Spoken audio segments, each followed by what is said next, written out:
noite, Igreja do Senhor. Estamos começando mais um culto de louvor e adoração.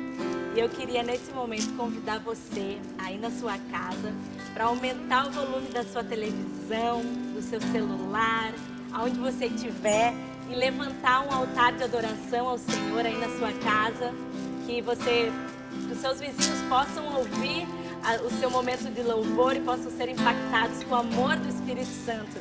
E eu quero começar esse culto deixando um salmo que tem falado muito ao meu coração nesses dias, que é o Salmo 121. E ele diz assim: olho para os montes e pergunto, de onde virá o meu socorro? O meu socorro vem do Senhor Deus, que fez o céu e a terra. Ele, o seu protetor, está sempre alerta e não deixará que você caia. O protetor do povo de Israel nunca dorme nem cochila. O Senhor guardará você. Ele está sempre ao seu lado para protegê-lo. O sol não lhe fará mal de dia, nem a lua de noite. O Senhor guardará você de todo perigo. Ele protegerá a sua vida.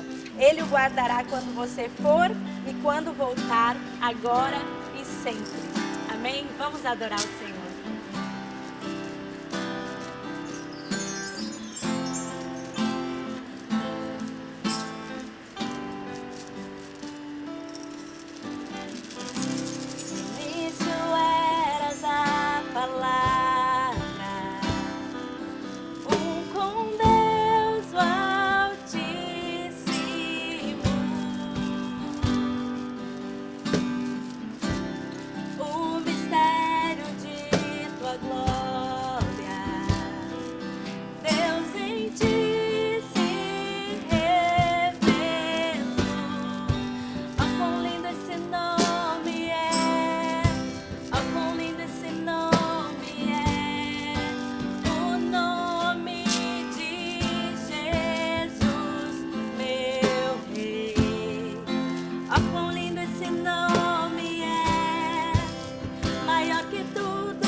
no esconderijo do Altíssimo, praga nenhuma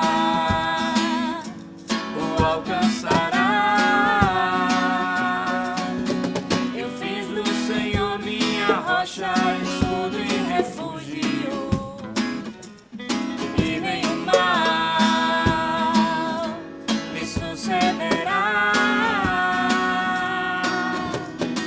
Me cobrirá com suas asas e assim estarei seguro.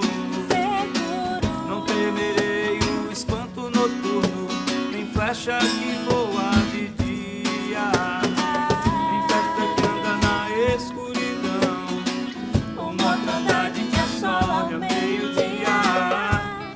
1000 cairão ao meu lado, 10.000 à minha direita. Somente com meus olhos eu olharei e verei aquele que habita no esconderijo do Altíssimo, praga nenhuma o alcançará. Eu fiz do Senhor minha rocha, escudo e refúgio, e nenhum mal me sucederá. Aos seus anjos dará ordem ao meu respeito, para que me guardem em todo o caminho que andar. Com a sua destra me segurará, para que eu não tropece em pedra alguma. Pisarei o leão e a cobra, pisotearei o leão e a serpente.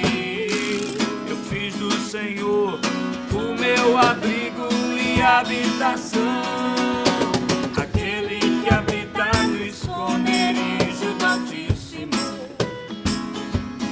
praga nenhuma o alcançará. Eu fiz do Senhor minha rocha, escudo e refúgio, e nenhum mal me sucederá. Porque tu me amas, te resgatarei. Clama a mim e responder-te-ei. Te protegerei, pois conhece o meu nome. Te livrarei e contigo estarei.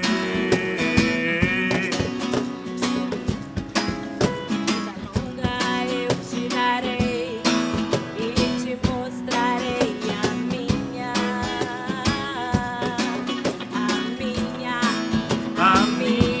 Salvação, a minha salvação.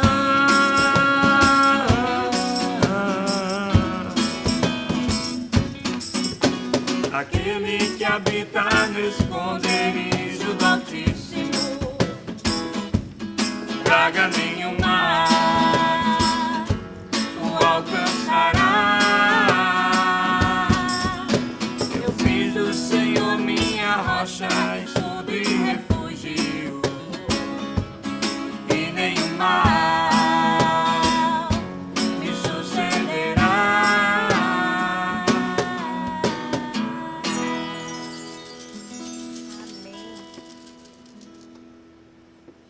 Amém.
até transbordar.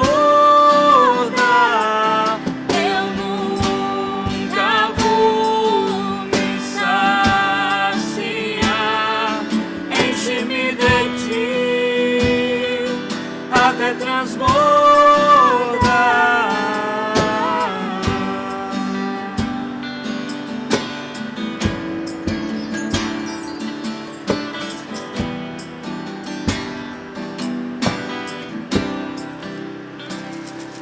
Pra onde iremos nós?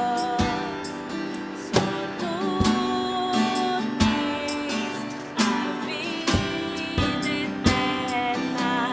Pra onde iremos nós?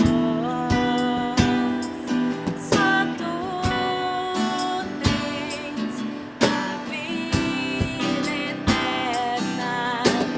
Tu és o pão que desceu do céu, fonte de vida, Emanuel, com sua glória sobre mim, Enche-me de ti, até transbordar. eu nunca vou Me saciar, enche-me de ti, até transbordar. pra onde iremos nós? Só tu Tens as palavras de vida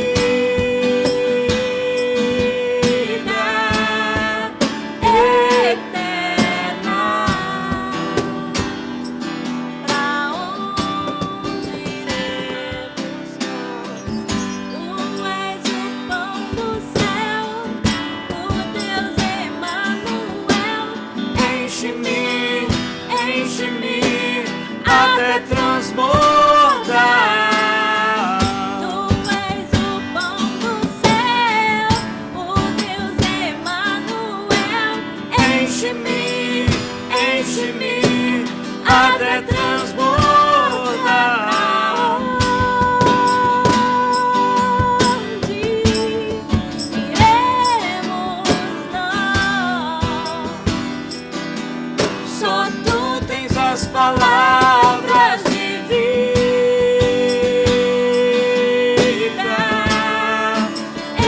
eterna. Pra onde iremos nós? Boa noite, a graça e a paz do Senhor. Neste domingo, vamos trazer uma mensagem com base no texto de Gênesis, capítulo 16. O título dessa mensagem é O Deus que Vê. E assim diz a palavra do Senhor. Ora, Sarai, mulher de Abrão, não lhe dera nenhum filho. Como tinha uma serva egípcia chamada Agar, disse a Abrão: já que o Senhor me impediu de ter filhos, possua a minha serva. Talvez eu possa formar uma família por meio dela. Abrão atendeu a proposta de Sarai. Quando isso aconteceu, já fazia 10 anos que Abrão, seu marido, vivia em Canaã. Foi nessa ocasião que Sarai, sua mulher, lhe entregou sua serva egípcia Agar. Ele possuiu Agar e ela engravidou. Quando se viu grávida, começou a olhar com desprezo para sua senhora. Então Sarai disse a Abrão: caia sobre você a afronta que venho sofrendo. Coloquei minha serva em seus braços, e agora que ela sabe que engravidou, despreza-me. Que o Senhor seja o juiz entre mim e você. Respondeu Abrão a Sarai: sua serva está em suas mãos. Faça com ela o que achar melhor. Então Sarai tanto maltratou Agar, que esta acabou fugindo. O anjo do Senhor encontrou Agar perto de uma fonte no deserto, no caminho de Sur, e perguntou-lhe: Agar, serva de Sarai, de onde você vem? Para onde você vai? Respondeu ela, estou fugindo de Sarai, a minha senhora. Disse-lhe então o anjo do Senhor, volte à sua senhora e sujeite-se a ela. Disse mais o anjo, multiplicarei tanto os seus descendentes, que ninguém os poderá contar. Disse-lhe ainda o anjo do Senhor, você está grávida e terá um filho, e lhe dará o nome de Ismael, porque o Senhor a ouviu em seu sofrimento. Ele será como um jumento selvagem, sua mão será contra todos, e a mão de todos contra ele. Ele viverá em hostilidade contra todos os seus irmãos. Este foi o nome que ela, Agar, deu ao Senhor, que lhe havia falado. Tu és o Deus que me vê. Pois dissera, teria eu visto aquele que me vê? Por isso o poço que fica entre Cádiz e Bered foi chamado Beer Lairoi. Um dos temas mais difíceis de ser enfrentado pelo ser humano é o tema da rejeição. Nós temos muitos estudos que tratam, que falam, que abordam as marcas da rejeição na alma humana, nas emoções do ser humano, na formação de uma personalidade. E são diversas as histórias de pessoas que, de algum modo, foram, por exemplo, rejeitadas por seus pais. Uma esposa, por exemplo, que foi rejeitada pelo seu marido. Pessoas que foram obrigadas a sair de sua casa por sofrerem uma rejeição por parte de alguém de sua família. Pessoas que foram obrigadas a deixar um emprego porque simplesmente foram abandonadas. E esse texto bíblico, esse texto das Escrituras, ele trata a respeito de 3 pessoas. A primeira delas é Sarai, esposa de Abrão. Como sabemos, Deus havia dado uma promessa a esse casal. Deus havia dito que a sua descendência seria tão numerosa quanto as estrelas do céu, quanto a areia do mar. Deus havia prometido a esse casal uma prole, filhos, descendência. E naquele contexto, naquela sociedade, ter filhos era sinal de ser alguém, né? Era sinal de status. E a partir do momento em que essa promessa dada por Deus começa a demorar a se cumprir. Esse texto fala que já fazia 10 anos que essa família chegou a Canaã, que essa família estava em Canaã.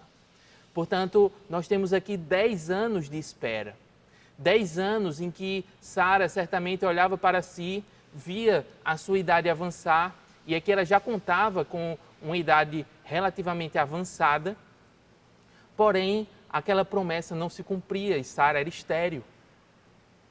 E aqui nós vemos o primeiro ponto que eu gostaria de falar, porque Sara, ela se sente rejeitada por Deus. Na verdade, ela não tinha uma rejeição real. Essa rejeição não era real, mas era como ela se sentia abandonada, ela se sentia rejeitada, ela se sentia alguém com quem Deus não se importava. Exatamente pela demora no cumprimento dessa promessa. O problema, queridos, de quando a tristeza abate o nosso coração. O problema de quando eu e você somos tomados por aquela sensação de que, ora, Deus não deve estar conosco, ora, Deus está distante de mim. As promessas que Deus me deu, na verdade, não são de Deus, porque elas não estão se cumprindo. E essa impaciência, ela começa a nos corroer, e ela traz tristeza, ela traz angústia, ela traz ansiedade, traz uma preocupação com o tempo, como se nós fôssemos morrer sem que a promessa de Deus se cumprisse, como se isso fosse possível. Então, da mesma forma que Sarai, estéril, né, uma esterilidade prolongada, isso a induz a um racionalismo, a tentar resolver o problema com suas próprias mãos, sem consultar ao Senhor. E aqui eu quero chamar a sua atenção para que você não incorra no mesmo erro que Sara. Você não busque resolver a sua situação, e muitas vezes são situações que parecem para nós extremamente difíceis, extremamente insolúveis, que não parecem ter solução. Mas nesse momento é momento de não olhar para você mesmo, não olhar para você mesma, não procurarmos a solução em nós próprios. Fazemos diferente daquilo que Sara fez. Porque Sara, em vez de orar a Deus, em vez de aguardar o cumprimento da promessa do Senhor, em vez de alimentar a sua fé, ela deixou que a sua fé esmorecesse, que a sua fé caísse, desmoronasse. E ela chega a dizer, olha, seguindo um costume da época, né? Ela chega a dizer, olha, eu quero edificar a minha família com base no filho que a minha serva, que a minha escrava, Agar, pode ter com o meu marido.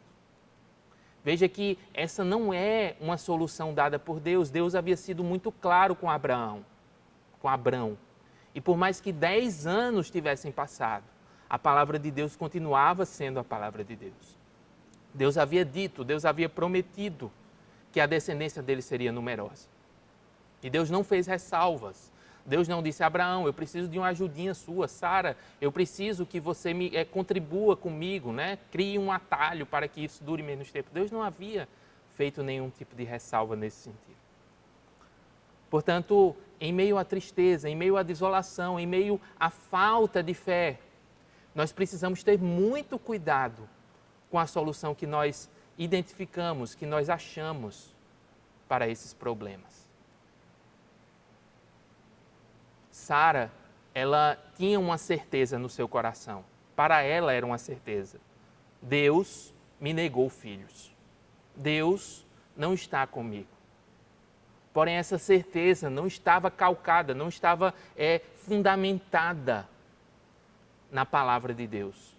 Não estava fundamentada naquilo que Deus havia dito a esse casal, mas estava calcada, estava fundamentada simplesmente nas suas emoções. E aqui nós precisamos ter muito cuidado, porque como seres humanos nós somos extremamente instáveis e nós não podemos basear a nossa vida simplesmente nas nossas emoções. Porque às vezes acordamos alegres, dispostos, às vezes acordamos tristes. E em um dia e no outro precisamos recorrer à pessoa certa, precisamos recorrer a Deus, o Deus que nos vê, o Deus que é capaz de derramar a sua graça, de nos encher com a sua glória, nos fortalecer para que possamos encarar esses desafios. E mais ainda, porque Deus não é um mero resolvedor de problemas. Deus não existe para para resolver as nossas ansiedades, as nossas situações não resolvidas. Sim, Ele faz isso por amor. Mas Deus existe. E Deus nos criou, né? Deus nos formou para que possamos nos relacionar com Ele, para que possamos estabelecer esse vínculo, esse relacionamento de amizade profunda com o nosso Deus. E com Sara aqui, nós aprendemos algumas coisas que nós não devemos fazer. Note que Sarai é um dos exemplos mais importantes de mulheres de Deus na Bíblia. Abraão, da mesma forma, pai da nossa fé, tratado na Bíblia dessa maneira. Porém, essas pessoas, assim como Davi, por exemplo, e outras pessoas ao longo da Bíblia, essas pessoas não estavam livres de erros. O único impecável, a única pessoa que veio a esta terra para não provar o pecado, para ser de fato perfeita, foi o próprio Jesus. Mas, ainda assim, com os seus erros, com os seus defeitos, nós podemos identificar nessas pessoas a graça de Deus. Nós podemos identificar a forma como Deus, apesar dos erros delas, e são erros que custaram caro, são erros que custaram uma mudança de rota, que talvez tenha os feito demorar mais tempo. no cumprimento dessa promessa. Se nessa noite, de algum modo, você se sente rejeitado por Deus, você se sente rejeitada por Deus, eu quero corrigir esse pensamento. Eu quero que você tire isso do seu coração, porque isso não procede de Deus.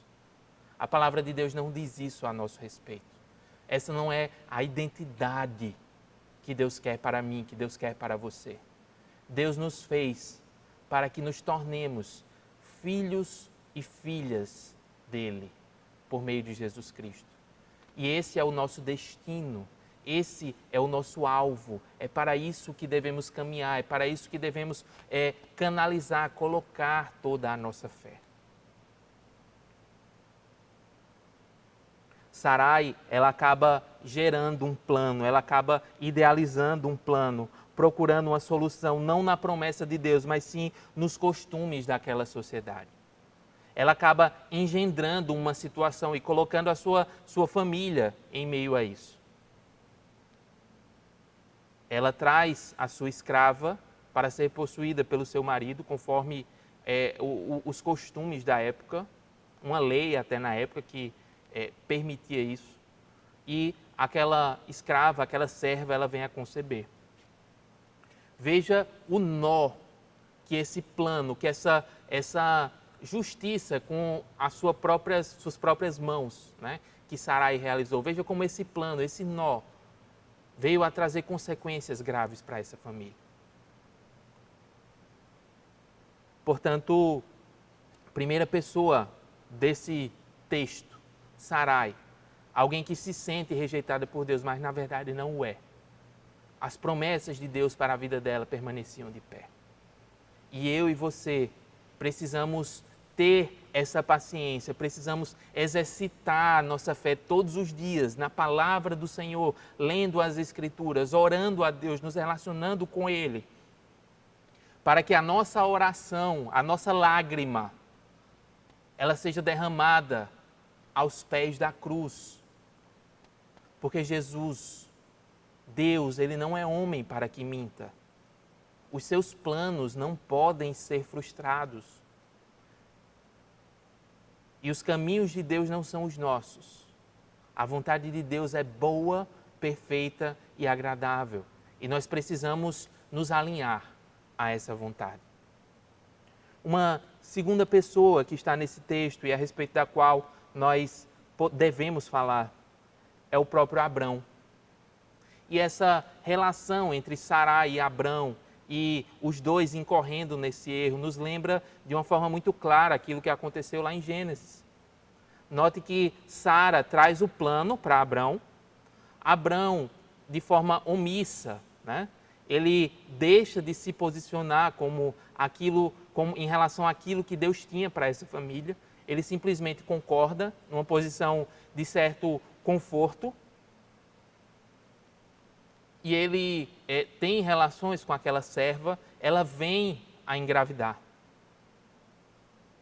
E da mesma maneira que Adão e Eva, lá no Gênesis, lá no Jardim do Éden, eles comeram o fruto da árvore proibida, o fruto da árvore do bem e do mal. E aquilo lhes trouxe vergonha. E aquilo lhes trouxe um distanciamento de Deus. E aquilo lhes trouxe dano, consequências graves, das quais eu e você compartilhamos até hoje, com o pecado que está entranhado em nós, em todos os seres humanos. E é preciso entender que há uma posição de Deus para a sua vida, você homem, você mulher. Deus já te colocou em uma posição, muitas vezes uma posição de espia, de vigilante, como alguém que intercede, que ora por outras pessoas. Outras vezes na sua própria família, você pai, você mãe, precisando exercitar esse papel na condução dessa família, de maneira harmônica. Marido, Cristo nos chama para amarmos a nossa esposa como Ele amou a igreja e se entregou por ela. Esposas, a palavra de Deus nos diz que onde há amor, a submissão, ela não é um peso, a submissão, ela não é opressão, ela não é opressiva. Mas marido e esposa têm papéis fixos, complementares, e quando eles juntam essas forças no Senhor, essa família, ela se torna inabalável, porque ela tem o seu firme fundamento na rocha. E às vezes nós vemos distorções no casamento. Nós vemos aqui como Abrão se omitindo, Sarai se exasperando, se exacerbando. Às vezes é o contrário, muitas vezes também é o contrário. Não é difícil achar situações como essa. Portanto, a palavra de Deus nos encoraja a tomarmos essa posição. Se você não é casado, não é casada, mas certamente na igreja, no ministério, no seu trabalho, na sua família, na sua casa, Deus tem uma posição específica para você. O Espírito Santo já te revelou isso, já te mostrou isso por meio das Escrituras, por meio de um direcionamento que Ele te deu de uma maneira específica. E você precisa tomar posse dessa posição. Você precisa exercer esse papel da maneira como o Senhor deseja. Não podemos ser como Abrão, que simplesmente abriu mão de sua posição. Não podemos ser simplesmente como Abrão, omisso, negligente, nesse momento aqui, nesse episódio de sua vida. Entenda que para cada omissão nossa, há uma consequência. E às vezes essa consequência, ela é irremediável, ela não tem retorno. Ela pode até ser tratada, mas ela não tem volta. Portanto, muito cuidado com a forma encontrada para resolver problemas como desemprego, por exemplo. Não pode haver solução distanciada, apartada da palavra de Deus. Toda e qualquer resolução de problema, solução para os nossos problemas, deve passar pelo filtro da palavra de Deus. Devemos estar debaixo desse grande guarda-chuva, que é a palavra de Deus. Nesse sentido de que pode cair o que for, pode cair granizo, pode cair chuva, mas aqui nós estamos seguros. A palavra de Deus é um escudo. O próprio Senhor é o nosso escudo, a nossa fortaleza. Portanto, não devemos temer.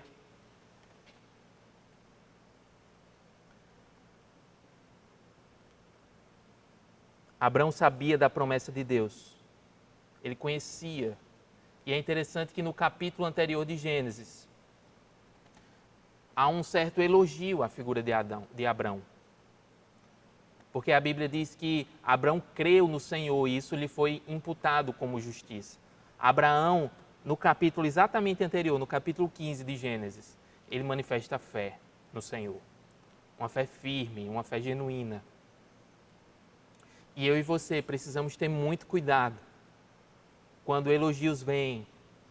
Nós precisamos ter muito cuidado quando estamos numa posição, de certa forma, confortável. Porque isso nos faz, às vezes, baixar a guarda. Isso nos faz esquecer de onde, de fato, vem o nosso sustento, que é do Senhor. Quem é, de fato, realmente o nosso refúgio? O próprio Deus. Portanto, estejamos firmes, estejamos vigilantes no Senhor. No Senhor. E há, nesse texto, uma terceira pessoa aqui também.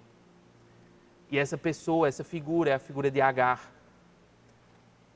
Agar, alguém oprimida.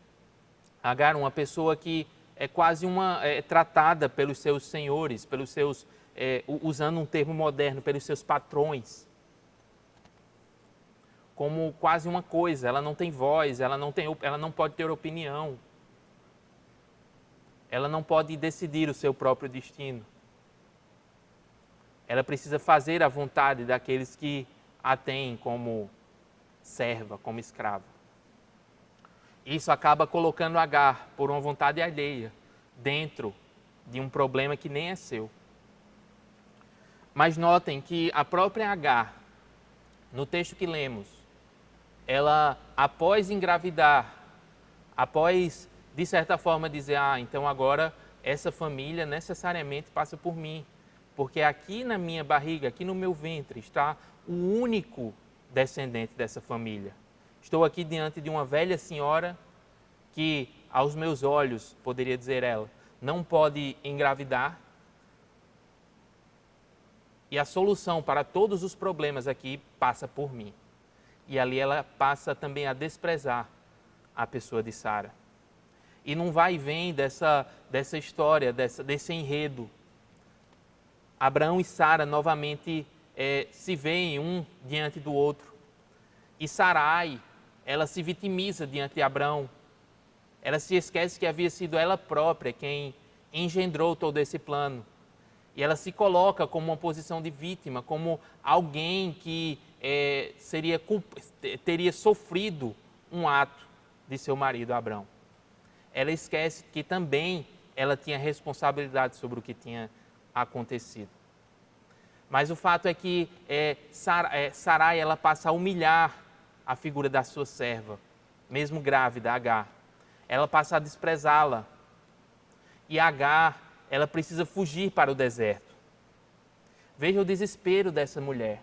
Veja o desespero dessa serva. Colocada numa situação por seus senhores.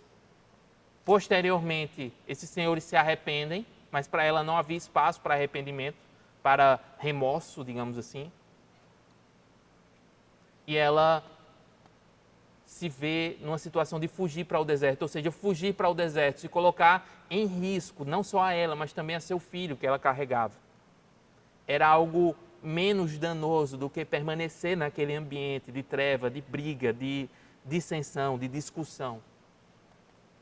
E ela parte para o deserto, sem eira nem beira, sem destino, entregue à sua própria sorte. Agar é alguém que foi rejeitada por outra pessoa. E a solução para Agar é a fuga.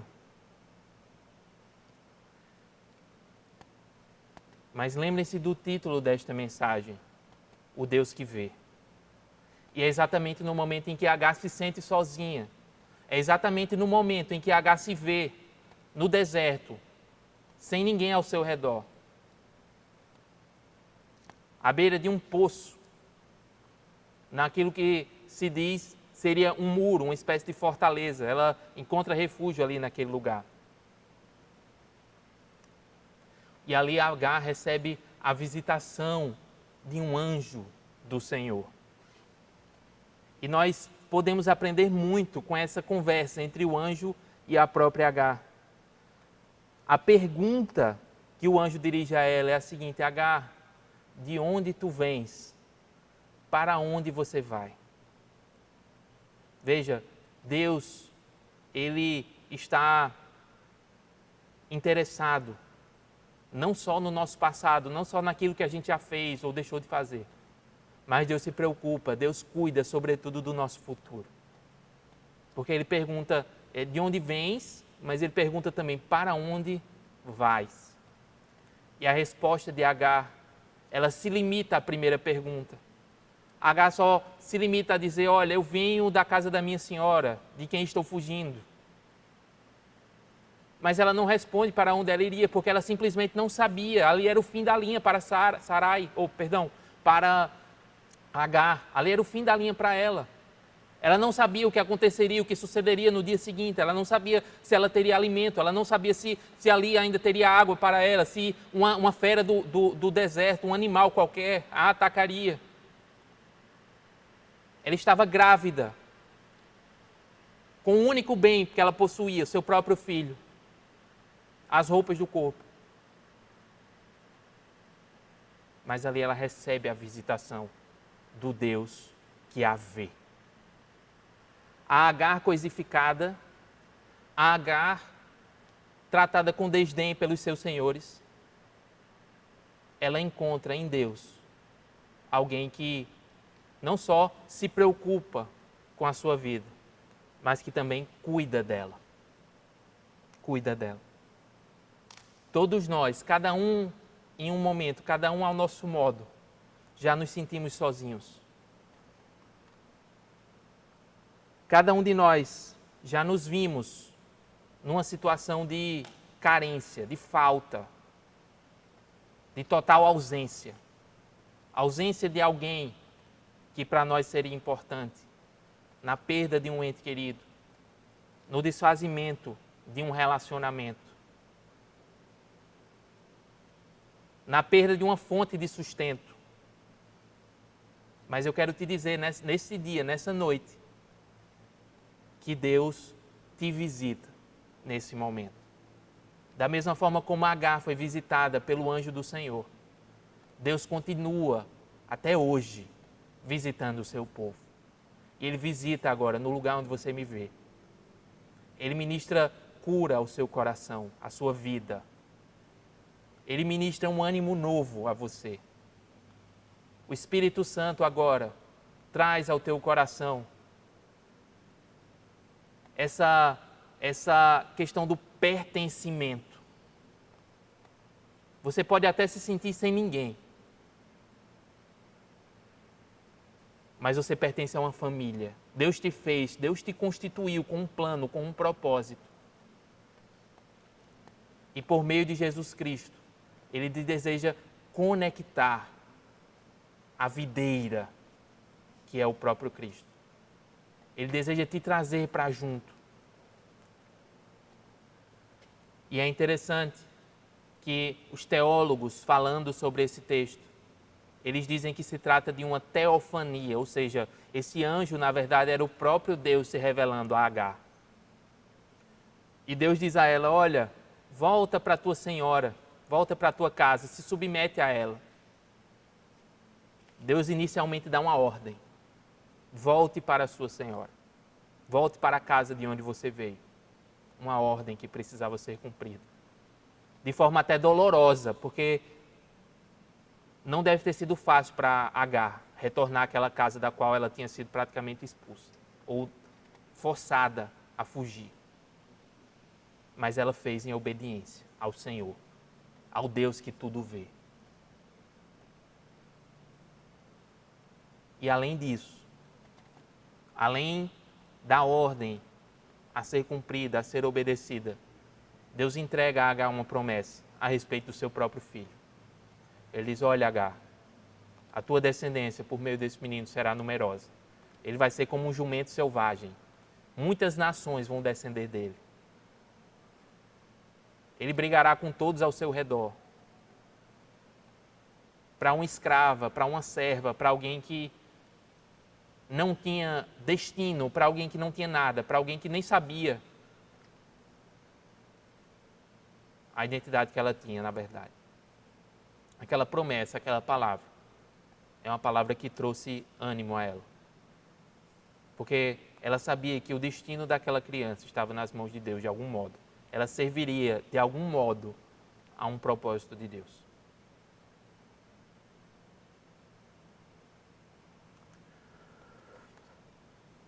Quando nós estamos sozinhos, cansados, desesperados, num primeiro momento, nós nos sentimos abandonados à nossa própria sorte. Mas isso não é verdade. Deus está conosco. E o Deus que se revelou a Agar por meio daquele anjo é o mesmo Deus que enviou Jesus Cristo. E Jesus, Ele é a maior de todas as teofanias. Ele é a maior, o ápice, o ponto alto da revelação de Deus para a humanidade. Jesus Cristo veio a este mundo não para simplesmente ser um modelo a ser seguido. Jesus não é simplesmente um profeta. Ele é sim o Filho de Deus, o Cordeiro de Deus que tira o pecado do mundo. Jesus é aquele que veio para nos limpar, para nos lavar de nossas próprias mazelas, do mal do pecado que é inerente, já nasce em cada um de nós. Jesus veio para apagar esse muro de pecado que nos separa de Deus. Não porque deixamos de pecar, embora nós busquemos isso no Senhor, mas sim porque o próprio Cristo já pagou o preço por esse pecado. A morte que era minha, a morte que era sua, foi colocada sobre ele. Na cruz do Calvário, Jesus Cristo morreu por nós. E ali ele abriu o caminho. Ele rasgou o véu do templo. Aquilo que separava a presença de Deus do povo no Antigo Testamento, o véu, até do próprio sacerdote. Hoje não existe mais. O véu foi rasgado. E todos nós, ricos como Abrão e Sara eram, ou pobres como era Agar, não importa a condição social. Não importa se hoje você está triste ou alegre. Mas Deus, por meio de Jesus Cristo, deseja nos fazer experimentar a realidade de quem Ele é. Ele deseja nos transformar dia a dia à semelhança de sua pessoa.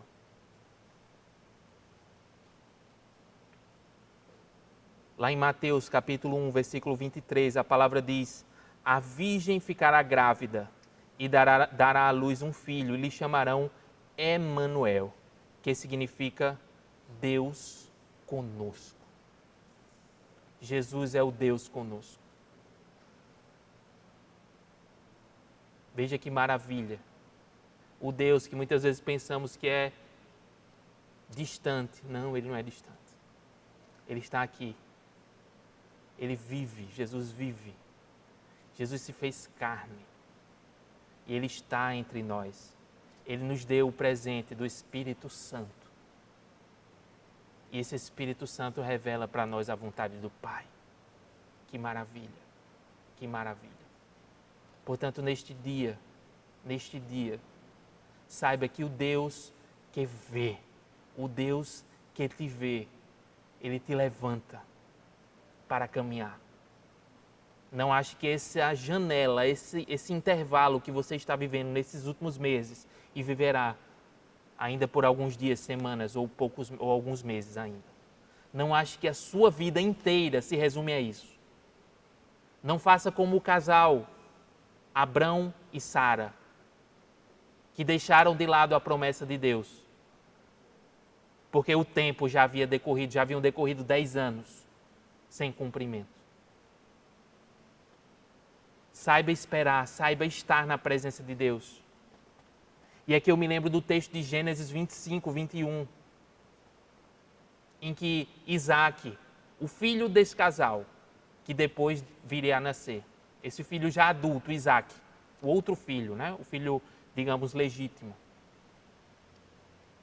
Ele, quando vê sua esposa Rebeca estéril, a palavra diz que Isaac orou ao Senhor em favor de sua mulher, porque era estéril. O Senhor respondeu à sua oração e Rebeca, sua mulher, engravidou. Não resolva os seus problemas com suas próprias mãos. Não resolva o seu problema se colocando à frente, colocando a carroça nas frente dos bois, se colocando à frente da vontade de Deus, porque você vai se frustrar. E talvez até como Sara, você ainda tentará culpar a Deus. Não faça isso, não faça isso. Pare nesse momento se você estiver fazendo isso. Deus deseja que eu e você levemos a Ele em oração, em súplica, os nossos pedidos. Às vezes são problemas irresolvíveis, problemas insolúveis, mas Deus tem a resposta certa. Portanto, nesse tempo de pandemia, nesse tempo de dificuldade, eu quero te encorajar a encontrar a verdadeira esperança na pessoa de Jesus Cristo. Ele é o Deus Emanuel. Ele é o Deus conosco. Ele cuida da sua vida. Ele te encontra no deserto. Ele te encontra naquele momento que você diz, o fim da linha. Quando a gente acha que não dá mais, vem Deus e diz, não, agora é que dá. Porque agora é comigo. Deus está se revelando à sua vida. Portanto, não ignore a voz dele. Atenda ao seu chamado e entregue-se por inteiro a ele. em nome de Jesus. Deus abençoe a sua vida.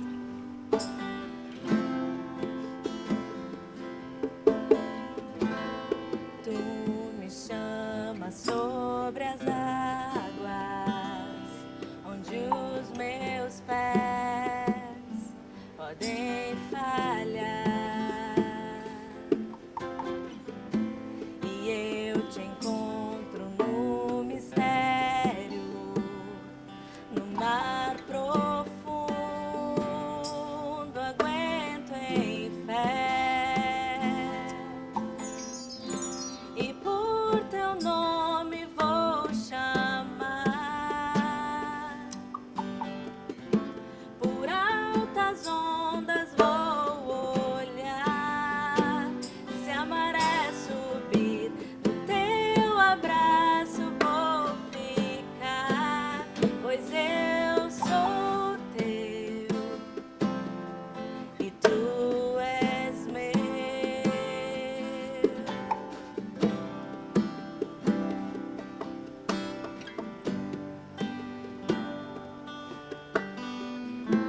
A tua graça é abundante e as tuas mãos me guiarão.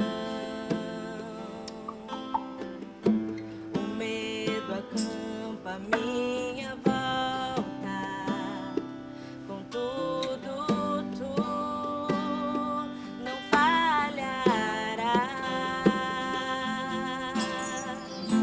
E por teu nome vou chamar,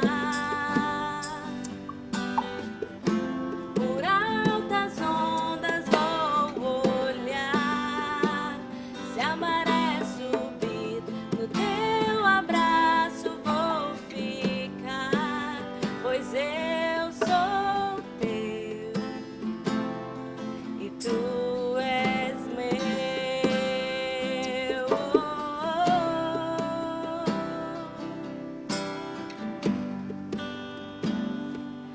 Tu és meu.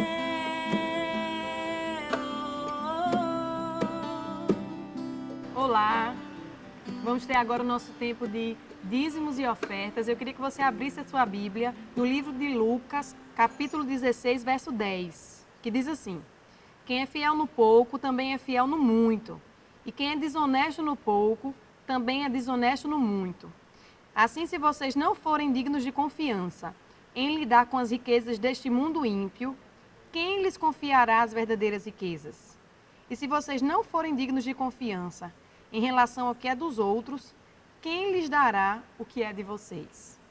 E o apelo que eu faço a você é que você continue sendo fiel nos seus dízimos e ofertas. E você pode fazer a sua doação através do QR Code, através da conta da igreja, né? Você pode fazer uma transferência ou um depósito na conta da igreja. E você também pode doar através do aplicativo Igreja Sal e Luz Sede, onde tem uma abinha lá, doações, e você vê qual é a melhor forma que você pode doar.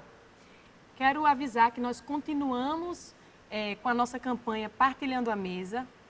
Toda sexta-feira, das 14 às 16 horas, você pode trazer a alguma igreja Sal e Luz, aqui em João Pessoa, né? A Sal e Luz Bancários, Bessa, Valentina e Sede, a sua doação, que pode ser alimento, pode ser material de limpeza, itens de higiene pessoal, itens, utensílios de casa. Nós estamos toda semana abençoando famílias da comunidade Portal do Poço e Jacaré. Então, que você dê o seu melhor, faça um esforço para participar conosco dessa campanha que tem sido muito abençoada e muito linda. Tem feito a diferença na vida de muitas pessoas. E nós temos uma novidade essa semana. A Igreja Sal e Luz, em parceria com a loja Tio Patinhas, está fazendo essas máscaras de proteção contra o coronavírus. E todo o lucro da venda dessas máscaras será em prol do Partilhando a Mesa. Então, fica ligado às nossas redes sociais. Se você tem interesse de adquirir uma máscara no tamanho adulto ou infantil, manda para a gente uma mensagem no privado, faça sua encomenda e você vai estar abençoando famílias. A gente vai usar todo esse lucro para comprar cestas básicas para abençoar famílias dessas comunidades. Então não deixa de participar. O meu outro aviso é sobre o aplicativo Igreja Sal e Luz, que você pode baixar gratuitamente no seu celular. E também que você fique ligado nas nossas redes sociais para não perder nenhuma das nossas programações. Todo domingo às 18h30 nós temos culto de celebração. E toda terça-feira, às 19h30, nós temos culto de adoração. Ao longo da semana, nós temos lives pelo Instagram, em que você fique ligado conosco. Não deixa de curtir esse vídeo, ativa o sininho para que você fique por dentro de toda a programação, todo vídeo que a gente coloca aqui no YouTube, tá bom? Que Deus abençoe você, que você tenha uma semana abençoada e que você tenha hoje uma noite também de renovo, que você possa ter sido renovado por essa palavra maravilhosa. Em nome de Jesus. Fique com Deus.